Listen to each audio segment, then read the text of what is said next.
It is safe to say that I am completely hooked on this game, and I've been waiting for an extraction shooter to come out that is actually good and I could invest a ton of time into for a long time, since playing through Escape from Tarkov and not really wanting to go back and do that, nor have as big of a learning curve as what that game has. This is more akin to DMZ, but taking it quite a few extra steps. That being said, it's not a perfect game, and so I wanted to break this game down with some of the problems as well as a lot of the wins that I've experienced now after, of course, playing this game for 80 hours after its launch. Back in the early beta and early alpha, I had about 50 hours in it. I did a more in-depth video of what this game is about and really outlining it all. Just briefly, it's got a campaign that's going to be coming, Black Hawk Down. It's got a multiplayer, which is more akin to Battlefield, that being the warfare mode, 32v32, giant combat, vehicles, destruction, and then the main mode that I've really been enjoying, which is the next level of pressure, and that extraction is their operations mode, which is against other players that you're trying to complete missions, kill AI, kill bosses, get loot. I've always talked about it as just like a casino. You go into the casino, you know, pull the lever at wherever you're at, kill the boss, see if he gets anything crazy, and then try and leave with more money than you came with. And in this game, that happens quite often, and of course, unless you run into other players. So you can just go kill them and take all their winnings, too. That's kind of the twist on the lottery here, going to the casino. So it's an intense, intense experience while not having to deal with all of the UI and needing to pull up a second monitor to even see where to extract or figure out how much something is worth on a market. You have a lot of the things in-game UI-wise to keep you progressing through it. So then, okay, what's the big problem? A lot of people have been coming to the stream asking, first of all, what game is this? The second biggest complaint that I've seen is that it's no controller support and that it's not out on console. Of course, those are going to be coming early next year. That being said, if that's the biggest complaint, that sounds pretty good, right? Well, if you look at the Steam page, this is the other thing that a lot of people come by and bring up is that, well, hold on a second. This thing apparently has kernel-level anti-cheat on it, as well as apparently when the game first came out, if you uninstalled it, the anti-cheat that was on it did not uninstall, which left a lot of people worried, especially when going on to other games. It was having conflicts. Nonetheless, that has been fixed. It was fixed the first day that it came out. There's still kernel-level anti-cheat, which will get deeper into your computer, ensuring that it's a more fair play environment. And that being said, I have run into a couple, at least suspected cheaters, and they do have a good system where if any of the cheaters are caught, you will get all of the stuff back that you lost in any of the raids that you did die to. But the main reason that they've done that, and they've addressed this as well, is they want to have a more fair environment in the first place, which I personally would rather have. I wish that Call of Duty's kernel-level anti-cheat actually worked, for example. Nonetheless, it hasn't interfered with any of the other games that I've played. I haven't had any issues with it, although I understand if that is a concern for people, and you know, if you do important things on your computer or whatever the reason might be in particular. But they did kind of shoot themselves in the foot a bit with the launch and it not installing on it, at least, and all of the poor reviews that are on it. Maybe this ends up being a good thing for the game, where it's not a completely overhyped thing that then falls off very quickly, and this is something that can continue to grow and improve, especially since I think a lot of the best days are ahead as it does release for console and gets controller support. We'll see how well they actually can handle that, but at least better than Arena Breakout Infinite, another extraction shooter's launch for when it came out. They said they weren't going to do any pay to win, and then when it came out, you could not only get an improved stash space from your battle pass, but you could also just outright buy the straight up currency to then convert it over, which there's a lot more nuance to and details we can get into. I want to focus on deltaforce here, which does have some of those elements. I figured we could address this up front as well. I finally went through all of the battle pass information, the mantle brick information, which is, we'll get into a bit. But the devs were very, very outspoken that this is no pay to win in the game. But as we've seen for many of these games, it kind of depends how you define that. And we didn't really know anything until the game is actually launched. The only thing that you can purchase in this game from the store is purely cosmetic. And even if you do open a mantle brick, which is what a lot of people have been saying is like the gacha system in this game, and I've played Lost Ark in particular, some pay-to-win gacha games that you gotta do some serious gambling on those games and actually pay for those upgrades, especially if you want to go quickly with it. And that is for power.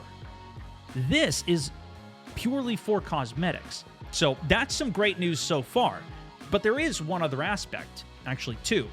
The safe stash that I mentioned, if you do buy the Battle Pass, then you will get a bigger safe pouch. This will let you fit certain red items into it. It'll also make it so, essentially, if you die when you're going into an extraction, you get to keep more of the stuff that you have, which will save you money, or the alloy that you can then use to buy other things. The other element is if you buy the Battle Pass, you get ammunition along the way, as well as other packs for like armor, some even gold armor packs that, of course, if you're going down the free path for the Battle Pass, you would not get. One of my buddies, Aculite, actually was playing this without getting the Battle Pass, and he was constantly in need of ammo, and I was like, hey, just buy the Battle Pass. You'll get way more ammo from that, right? And this is purple good ammo that you would want to use on raids. It's still not the highest tier, although there are a couple packs along the way that do give you that. And even the safe pouch that you get is not the biggest safe pouch that you can get. You can still get it from the seasonal quests to get the 3x3, which is even bigger. But from all the streams that I've talked about this, the videos that I've done on it, there has been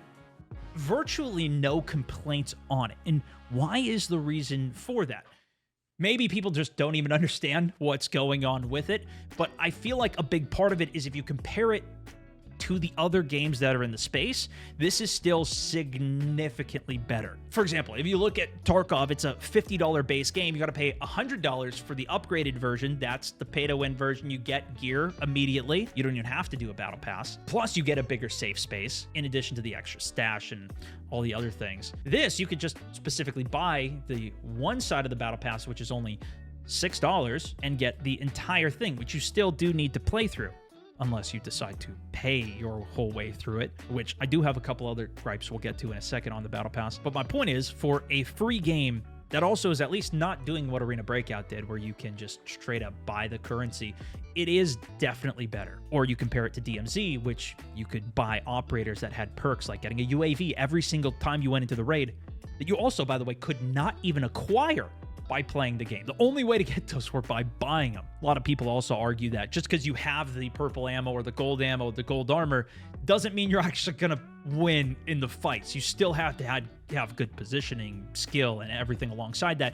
And it also then gives the other players more opportunity to take all of that gear and then sell it, even if they are free to play, as well as it just allows the game to even exist in the state that it is of being free to play and having as little pay to win in it as it actually does. Personally, I think the way that they've set this up is so cheap, and the amount of value that you get out of it on top of all of the cosmetics and everything else that they give you, that it's pretty well worth it.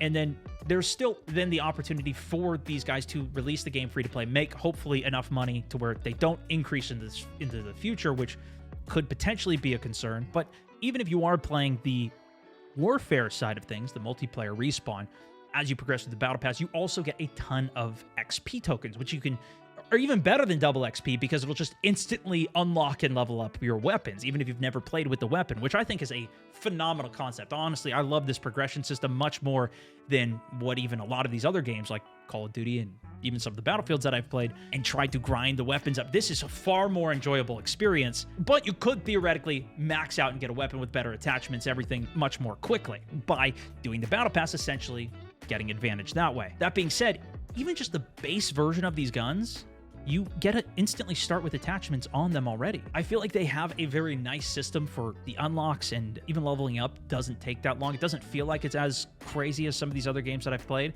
but I haven't played as much of the warfare side, to be fair, and I have spent the tokens in order to get the upgrades. With some of the new main concerns out of the way, though, I do want to talk about what this game is doing well with, which is a lot. First of all, the base extraction experience is so brutal, dude.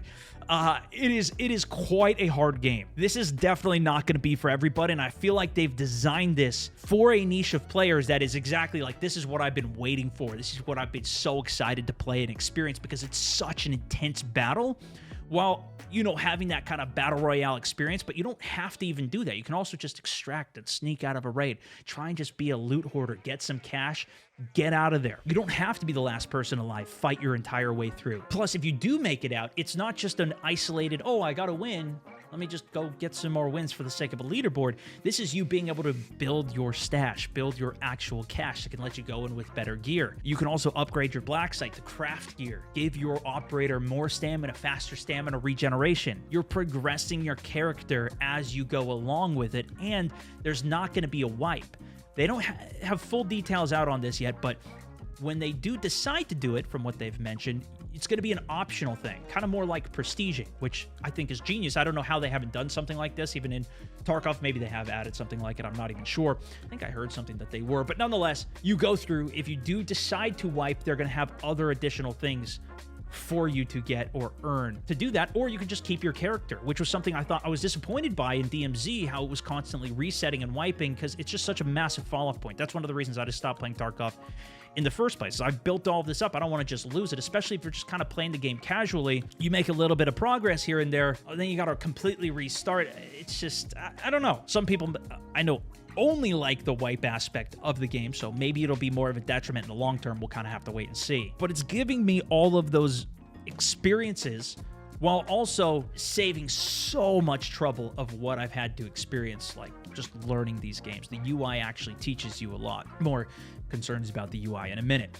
The performance as well, I have seen some complaints on. I keep in mind I'm playing on a very high-end system, but even on my high-end system, I've had a lot of problems on other games.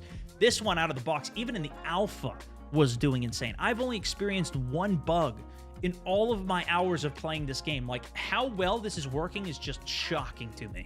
It's kind of cool too. They have a message system in the game where they constantly post about the events that they're running, even ban waves that they've done, the patch notes. Everything is just right inside of the game. You don't need to go to other websites and look things up for it, which I appreciate. Apparently, they're also going to be adding a solo mode to it, although I will say the squad play has just been phenomenal. Like, playing this game with buddies is it's the best. The amount of teamwork and synergy that you need for it, the clutches that your teammates get saving you is just so much more valuable and important. And same thing, if you pull that clutch off, it's like you are a hero. And even if you do want to play solos even into the squads mode, like, you have that opportunity to just go ratting around. I've done some of that off stream, although it is extremely difficult to get 1v3s, even 1v2s.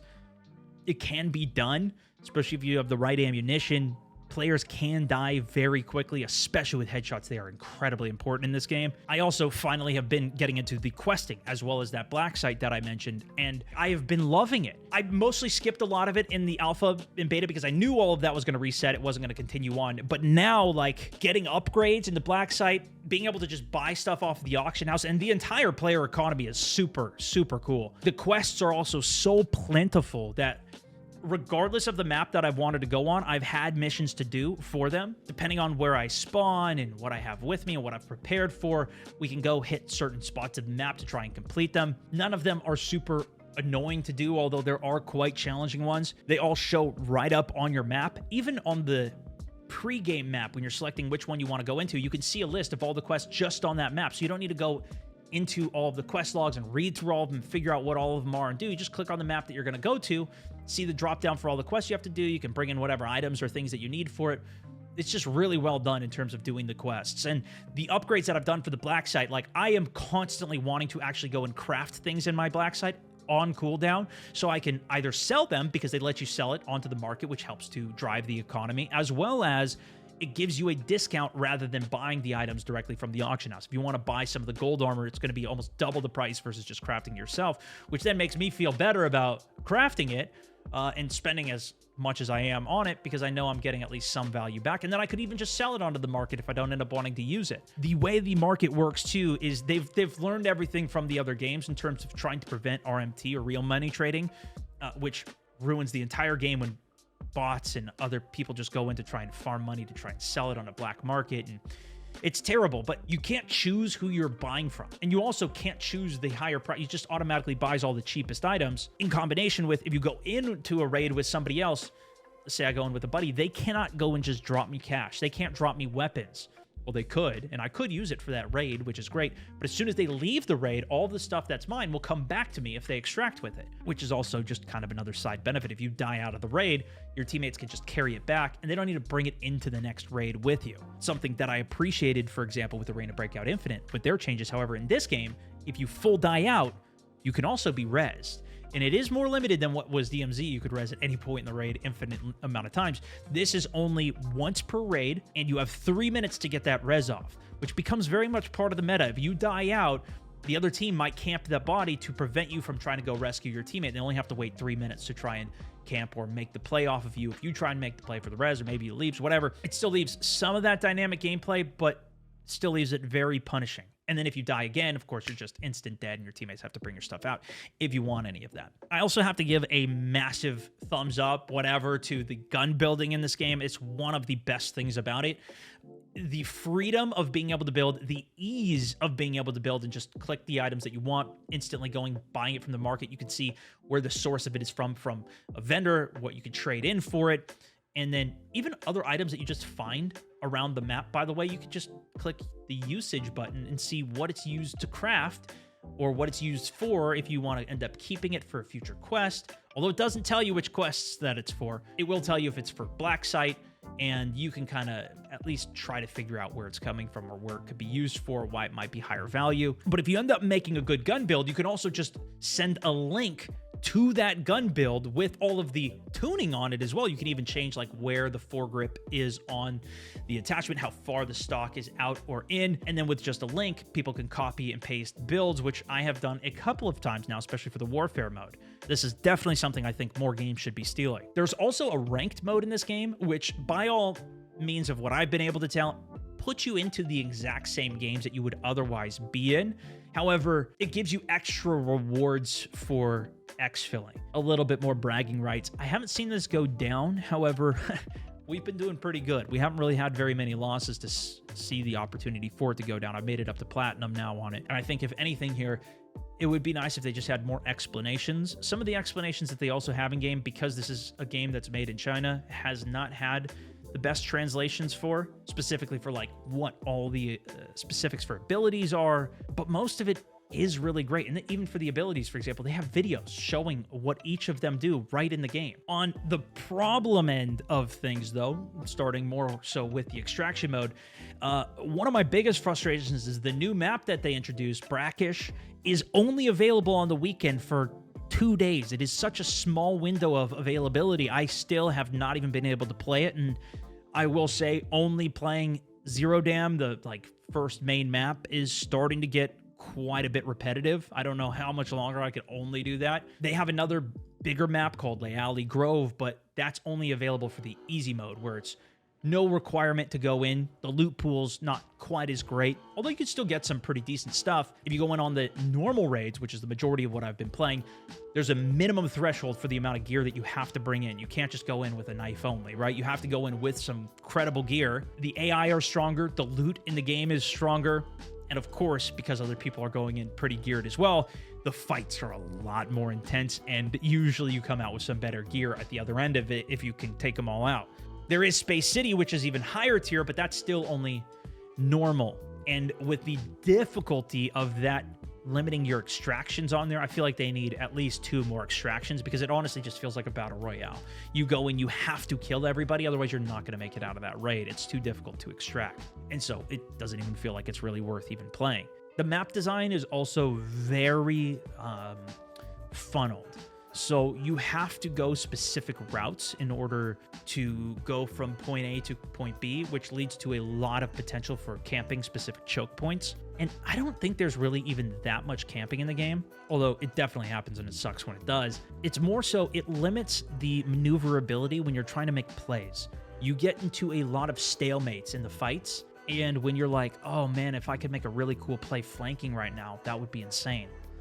But there's no chance for that. You are both in a narrow hallway, and it's just one of you are gonna die. Good luck. It makes it feel a lot more luck-based than it even does like being able to make some skill plays. Maybe they do that to try and make it more simple, but at the same time, it also makes map knowledge so much more important, because when you're trying to go for an exfil or whatever, it makes it even more important to have that map knowledge, because there's only one way to go. And if you know that way, now you've got a massive advantage on them. And I will say too, in terms of people ratting, this is one of the benefits to all of the classes in the game, is that there are ones that help you find those rats. There's one called Hawklaw, which I've been personally loving, that will literally show you, it will lead you exactly to where the enemies are, if they're within a certain radius, which is really good for clearing buildings. You have a flash thing that you can throw out in front of you. There's another recon that will shoot a bow in the air that will reveal the position. But as I've played and also died to some of these other operators, like, there's quite a nice balance between them all to where you want to have a medic or you want to have an assault to blow somebody out of cover if you do pin them down and there's no way out. As for those missions and quests that I was praising, there is still the massive dilemma of if your teammate does the action, then you get no credit for it.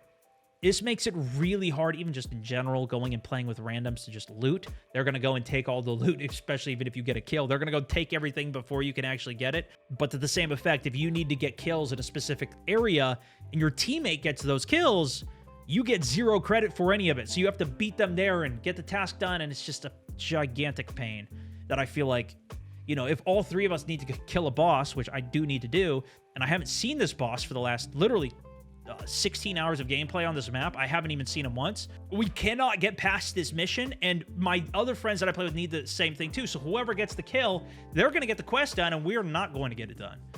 So it becomes more of a competition when we're on the same missions, and I feel like that should be the same thing.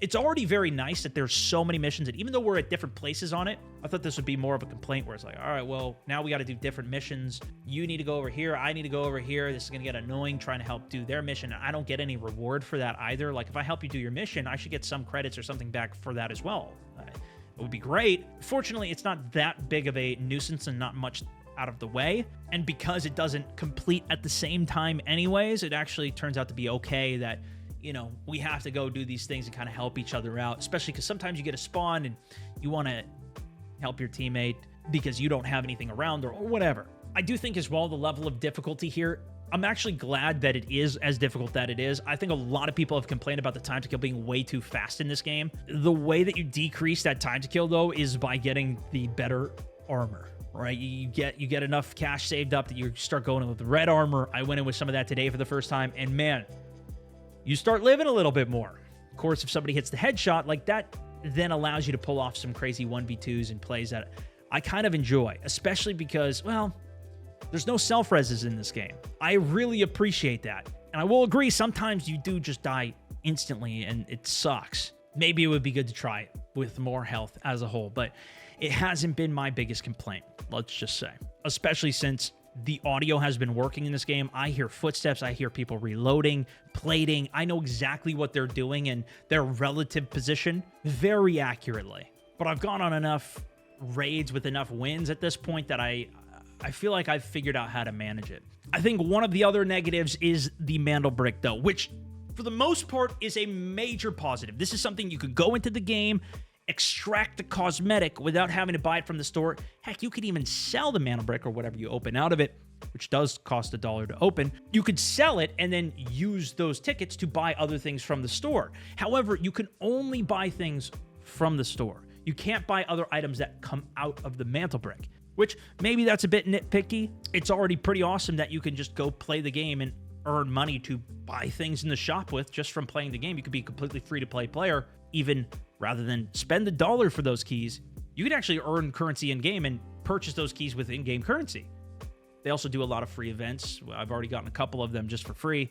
But that whole system is very complicated. I spent about an hour, 2 hours on stream trying to learn and figure all of this stuff out. I think that also just goes back into the nature of all the menus and everything in this game. Now, as for the more Battlefield-style warfare mode, I think one of the biggest limitations here is the just limited number of maps that are in the game.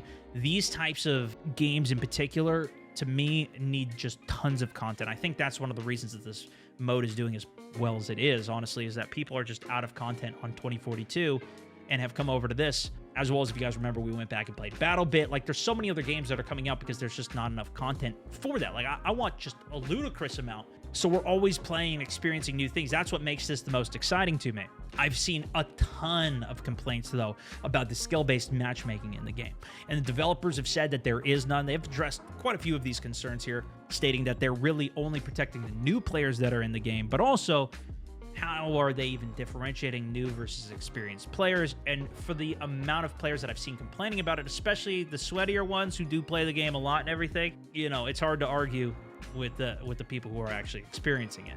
Now, maybe part of that is just the number of players that are currently playing the game, especially only being PC players and people being pretty good at FPS games these days. Maybe just a lot of people are really good at the game now, but I've seen complaints on that, as well as ranked being 32v32 and not necessarily based on just the top performer element, where even if you're a top performer and you lose, you won't go up on rank. You could even go down on rank.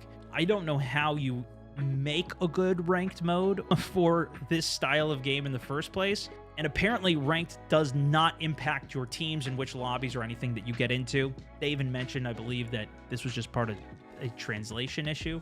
Nonetheless, I think if they can successfully continue to drop a ton of content for this mode, it can still really hold up.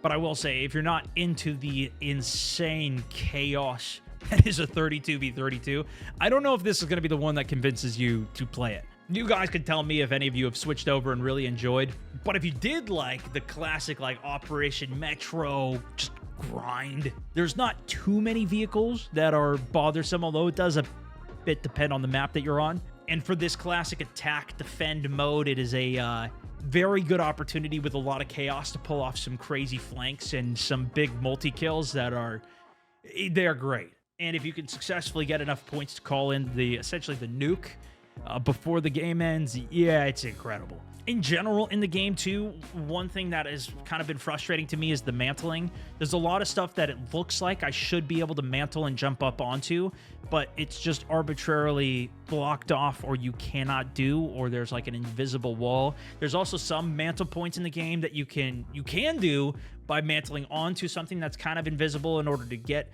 or if you get at the right angle, it looks like there's something invisible floating that you're getting onto to get over.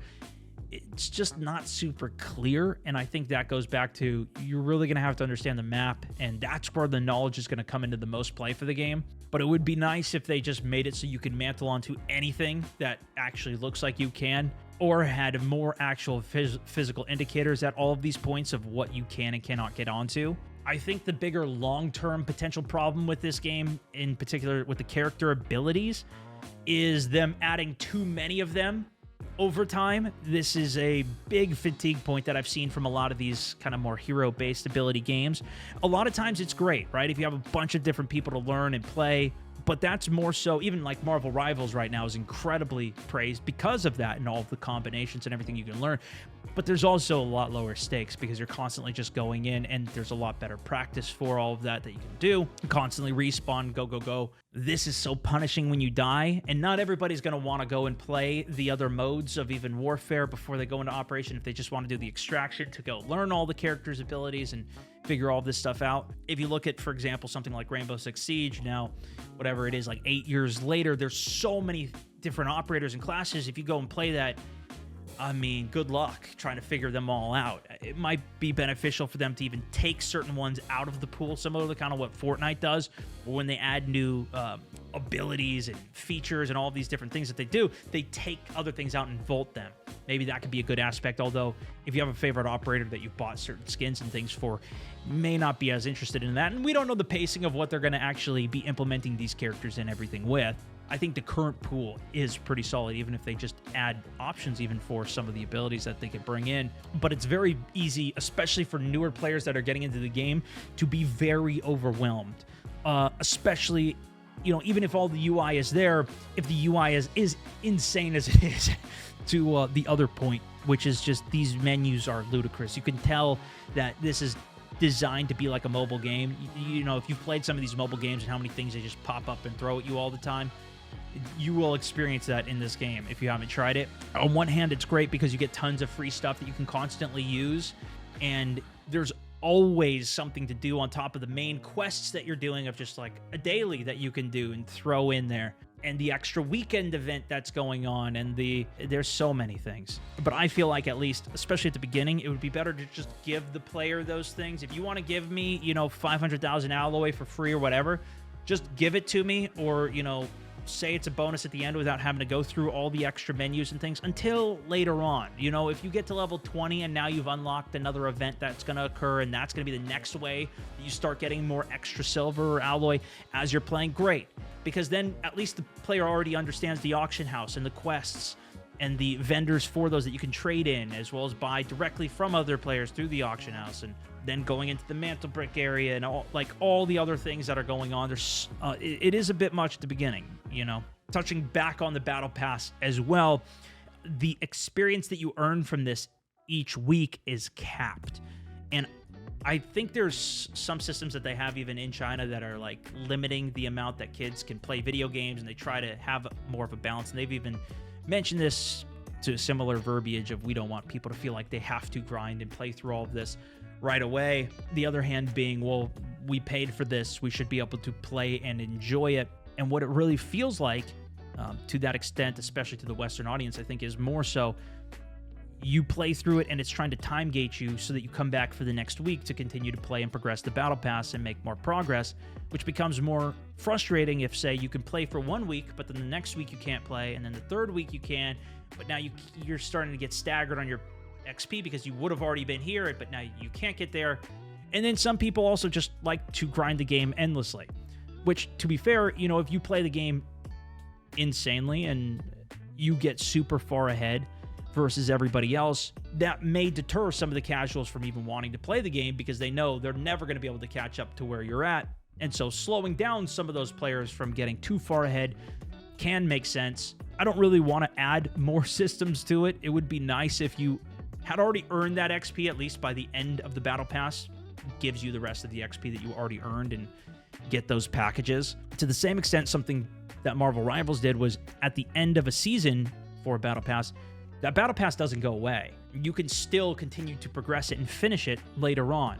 I think that would be at least another good middle ground, where if you play through this battle pass and you don't end up finishing it, the next one comes out, you buy the next one, you should still be able to progress through the previous one. So at least that time gating of whatever that happened in the past doesn't mean that you can't get those rewards, and it is just spacing out how you play it. But I don't know if making it more complicated is even worth it versus just letting you play it out and complete it. Just some minor frustrations as well. The copyrighted music in this game, there's music that occurs when you do certain contracts. I turned all the music off in the game, and it's still blasting this music, which maybe they're trying to just do for effect, but there should be an option to have it be copyright-free music, so I'm not getting my stream shut down. Would be great. And the only bug that I've experienced is when I was completing a mission, there was a timer. I had to get this ECM jammer planted within the first, I think it was 6 minutes of the raid. And as I was planting it for a 5-second timer countdown, 3, 2, mission failed. 1, 0. And I still completed it, but the mission had already failed. And so after that, I was not allowed to interact with anything. I couldn't res my teammates. I couldn't loot anything. I couldn't take zip lines. I couldn't do anything.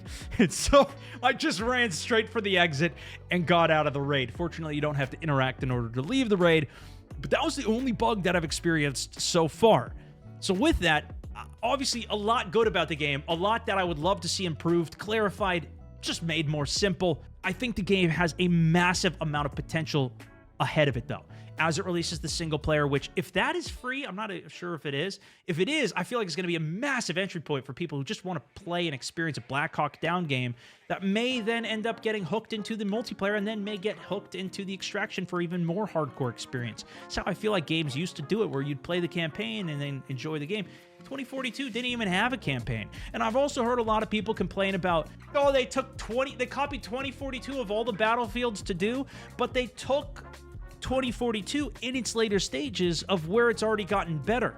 When 2042 came out, they had all of these operators, but they weren't even segmented into the classes that we know and love.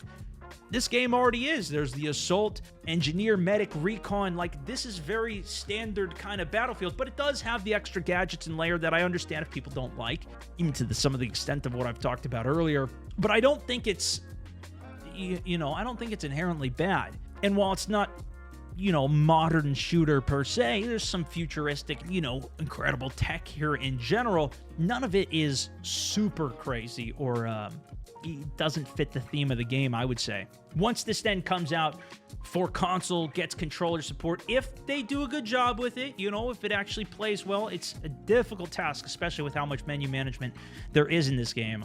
I hope they can pull it off for the sake of the controller, guys. I don't know if this is even going to need to have crossplay. Honestly, we'll see what they do with it there. But I feel like the best days of this game are ahead of it. We will see how they add content and continue to adjust the game, but it does seem like they are listening to the community with the amount of interaction that they've already done online with this, and they are making this a longer-term game where they're gonna, live service this. But yeah, you guys tell me what you think. Hopefully I laid this out fairly well. If I missed anything or didn't explain it well, let me know. But that's for this one. Thanks so much for watching. Stelmouse64, over and out.